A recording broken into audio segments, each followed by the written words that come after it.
Friends, ఈ ఇండ్లు చూడండి ఒక్కసారి. ఈ ఇండ్లు పశ్చిమ నైరుతి పెరిగిన స్థలం. ఇది దక్షిణ నైరుతి పెరిగిన స్థలం. ఇక్కడ పెరిగితే దాదాపు 8 అడుగులు 7 అడుగులు 8 అడుగులు ఇడిచిపెట్టి 4 మూల చౌకం చేసి ఆ స్థలం విడిచిపెట్టినాను. ఇక్కడ వేరే వాళ్ళ స్థలం ఉంది. అయితే ఈ ఇండ్లు ఇక్కడ స్థలం 3 అడుగులు కాంపౌండ్ ఇడిచిపెట్టినాను. ఇక్కడ 3 అడుగుల కాంపౌండ్ ఇడిచిపెట్టినాను. ఇక్కడ దక్షిణానికి ఇక్కడ 7.5 8 అడుగులు ఇడిచిపెట్టినాను. 3 అడుగులు బాల్కనీ వేసినారు. కాంపౌండ్ గోడ 4 అడుగులు ఖాళీ ఉంటుంది. మళ్ళీ ఇక్కడ 10 అడుగుల రస్తా ఉంది, 12 అడుగుల రస్తా ఉంది. ఇది ఈ స్థలం లేకపోనికి ఈ స్థలంగా దండిగా ఉంది. ఇల్లది ఈ స్థలం లేకపోనికి ఇలా దండిగా స్థలం ఉంది కాబట్టి కళ్ళం ఎద్దులు గిద్దులు అంతా ఉండడానికి ఆస్కారం ఉందని రస్తా పెట్టినప్పుడు పశ్చిమ వాయువులో డోర్ పెట్టినాను. గేటు కూడా పశ్చిమ వాయువులోనే పెట్టినాడు. గేటు కూడా ఇక్కడే పెట్టినాను. డోర్ ఇది మెయిన్ డోర్, ఇది గేట్. ఇది మామూలుగా ఇది కలం లేకోనికి దారిది. ఇట్లా పెడితే ఇక్కడ మళ్ళీ ఇక్కడ డోర్ పెట్టి ఇది ఒక ఆర్చి ఇచ్చినాం అనమాట. ఆర్చి డిజైన్ ఇచ్చి గ్లాస్ ఇచ్చి ఇచ్చి మళ్ళా ఇట్లా ఇచ్చినాం. ఇది డోరే తూర్పుకు. అంతవరకు బాగుంది. మెట్లు ఉన్నాయి. ఇక్కడ మెట్ల కింద బాత్రూమ్ లెట్రిన్ కొంత ఇక్కడే ఉంది. ఇది కిచెను, ఇది హాలు, ఇదంతా ఒకటి చేసి ఇచ్చినాము. ఆర్చి కూడా ఇక్కడ ఒకటి మీకు అవసరమైతే ఇది బెడ్రూమ్ మార్చుకోండి అని చెప్పినాను. ఇట్లా మీకు అవసరమైతే ఇట్లా బెడ్రూమ్ మార్చుకోండి, ఇది ఇక్కడ కిచెన్కి ఇక్కడ దారి పెట్టుకోండి అని చెప్పినాను. లేదు ఒక బెడ్రూమ్ చాలు, ఇంట్లో పెద్దగా హాల్ లెక్క బాగుంది. మేము ఉండేది మాకు ఒక అబ్బాయి ఉన్నాడు, వాడు ఏదో విదేశాల్లో ఉన్నాడు, అది ఇది అని చెప్పినారు.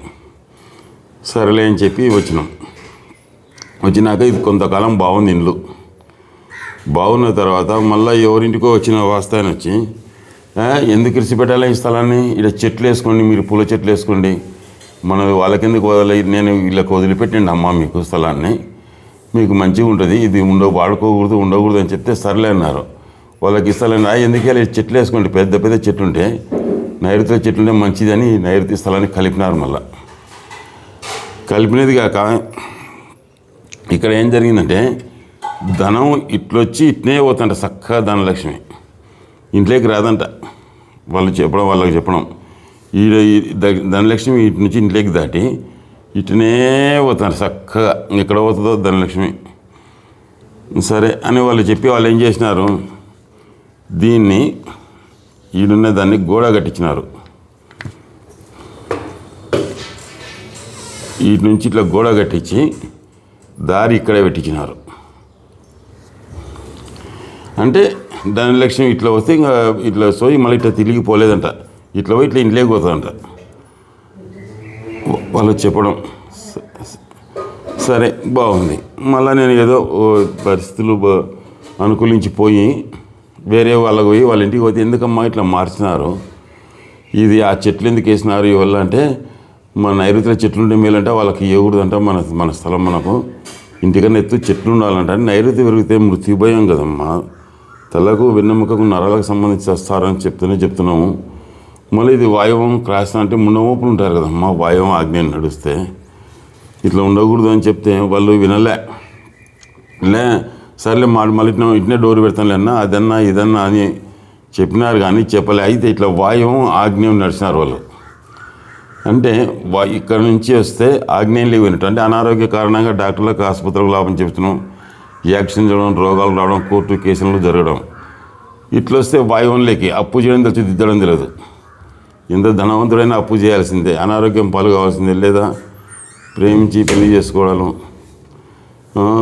మెంటల్గా ప్రవర్తించడం, పిల్లలు ప్రవర్తన దోషులే ప్రవర్తించడం జరుగుతాయని చెప్పినాను. మీరు ఎన్నైనా చెప్పండి, ఇట్లా వాయువం ఆగ్నేయం నడిస్తే మొన్న ఓపెన్ ఉంటారని ఖచ్చితంగా చెప్పాను. చెప్తే సరే అన్నారు, మారుస్తాం అన్నారు. నేను వచ్చినాక నెలకే ఆయనకు అన్ఎక్స్పెక్టెడ్గా నెల 10 రోజులకు అన్ఎక్స్పెక్టెడ్గా ఖచ్చితంగా ఒక డోరు మీరు మీ ఇష్టం లేకుండానే, మీకు తిరగకుండా ఇష్టం లేకుండా ఒక డోర్ ఒకటి ఇక్కడ ఏర్పాటు చేయండి చాలు, చిన్న డోర్ ఏర్పాటు చేయండి చాలు, మీరు తిరిగితే తిరగండి, లేకుంటే మీరు అట్టనే తిరుగుదురు కానీ ఇది ఏర్పాటు చేయండి, చక్కనడకలు ఉండాలమ్మా. తూర్పు ఈశాన్యం పోవడం ఉంది ఎంత శ్రేయస్కరం అంటే, వద్దు అట్లా పోకూడదు అన్నారు.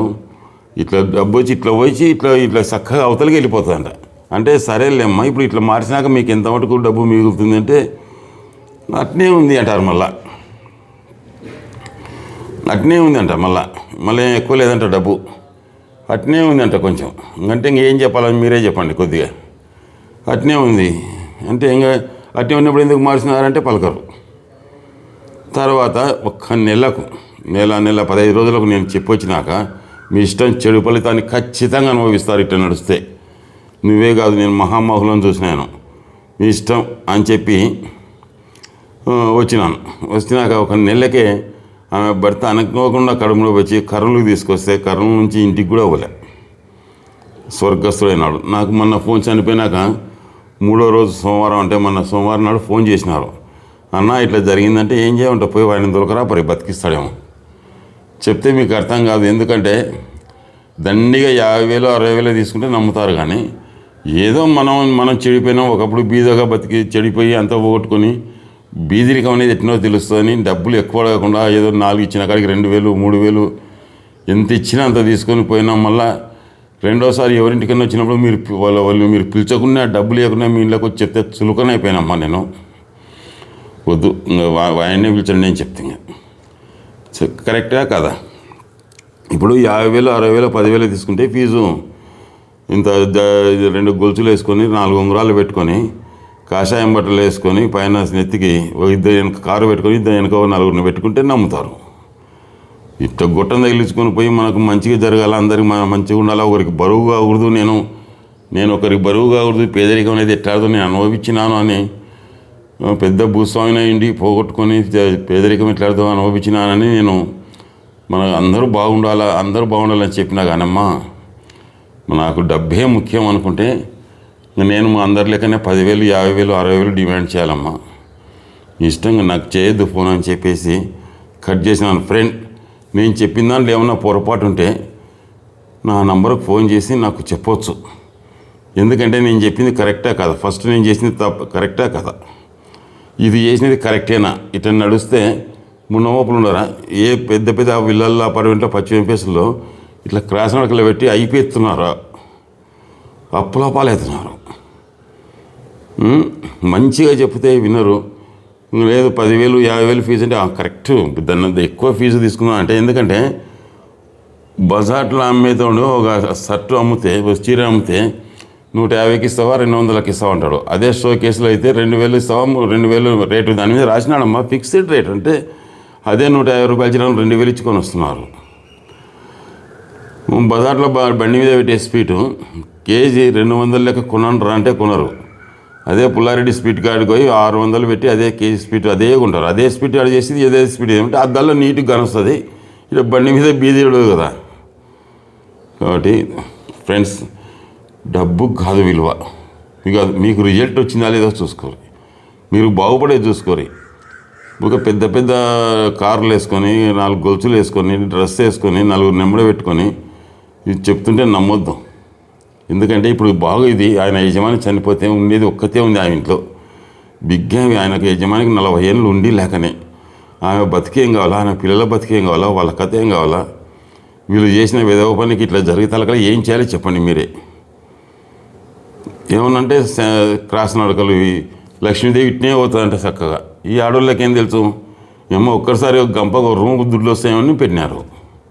ఇంతకుముందు లేక ప్రశాంతంగా బతున్నావు బాగుంది అని చెప్పినారు. అప్పుడు అందులోనే ఈ డబ్బు దండిగా వస్తుంది తలకల్లా నిలబడుతుందా ఇట్లా. ఇంకో ఇంట్లో చేరేటప్పుడు ఆవు పెండ బయట వేసిందంట. ఆవు పెండ బయట వేస్తే ఆవు పెండ వేసింది, దుడ్లు బయటకే పోతే ఇది పనికిరాదని చెప్పానంట ఇంకొక ఆయన. ఇంకా ఏం చెప్పాలనో ఒకసారి అర్థం చేసుకుని ఇంట్లో ఆవును దాటియాల్సింది మంచిదే. అది నిలబెట్టి పూజ చేసేటప్పుడు దబ్బకిన పేడ బయట వేసింది, వేస్తే ఆవు పేడ బయట వేసింది, ఇంకా మీ డబ్బులలో బయటకే పోతాయి, ఇంకా మీ ఇంట్లో పనికిరాదు, ఇబ్బంది పడుతుంది అని చెప్పిపోయినా అంట. మహానుభావులు ఉన్నారు తండ్రి, వాళ్ళకల్లా చేతులెత్తి మొక్కల. ఉంటాను ఫ్రెండ్స్, మీ చౌదరి వాస్తు ప్లానర్ చంద్రశేఖర చౌదరిని. ఏదన్నా పొరపాటు డైరెక్ట్గా నాకు ఫోన్ చేయండి. ఉంటాను ఫ్రెండ్.